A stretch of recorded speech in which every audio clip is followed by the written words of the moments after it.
কিরে গোপাল, কাজ করতে এসেছিস না খেতে এসেছিস?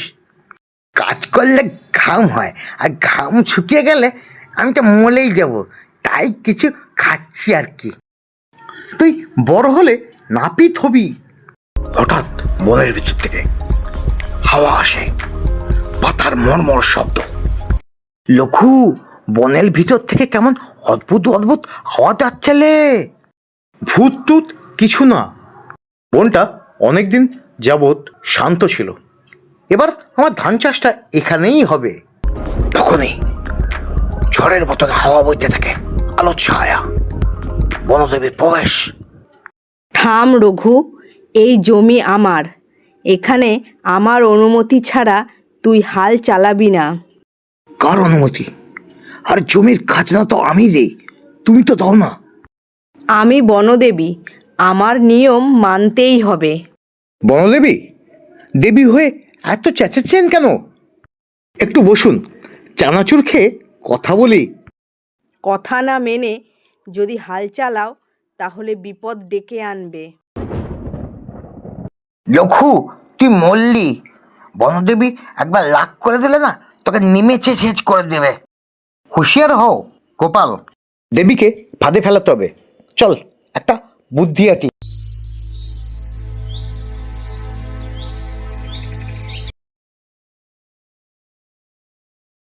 কি গো, মুখটা এমন কেন?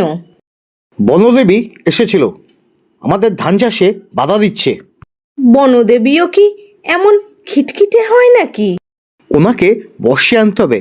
তুমি একটু চানাচুর আর গোলাপ জল রেডি করো, দেবীকে খাইয়ে খুশি করব। শোনো, দেবীর সামনে ভক্তি ভরে গান গাও, দেবীর অহংকার গলে যাবে।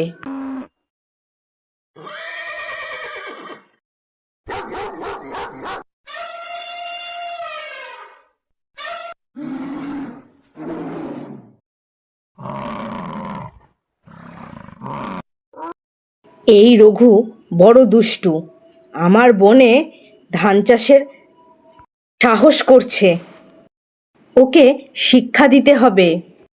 মাগো বনদেবী, তোমার গুণে সবুজ এই সংসার। থাম থাম, এত নাটক কেন? মা, আমরা গরিব চাষি, আপনার বনের কোনো ক্ষতি করব না, বরং আপনাকেই সম্মান দেব। ঠিক আছে, তবে একটা শর্ত আছে। রঘু, বন পরিষ্কার করে আমার জন্য ফুলের বাগান বানাতে হবে। ঠিক আছে মা, কিন্তু 100টা পেয়ারা গাছ থেকে প্রতিদিন একটা করে পেয়ারা দরকার। বুদ্ধিমান তো দেখছি। ঠিক আছে, শর্ত মঞ্জুর। রাতে গোপাল এসে ফল চুরি করে, বনদেবী উপস্থিত হন। চোর, থাম। আমি লঘুর পক্ষ থেকে এসেছি মা। আমি না ওই ফলের গুণাগুণ যাচাই করছিলাম। বছরের শেষে ধান পেকে গেছে, বনদেবী নিজেই এসে রঘুকে আশীর্বাদ দেন। তুমি আমাকে সম্মান করেছ, আমার বন বাঁচিয়েছ। আমি তোমাকে বর দিচ্ছি, তোমার জমি চিরকাল উর্বর থাকবে। আমিও কথা দিলাম, আপনার বনে কেউ কুঠার চালাবে না।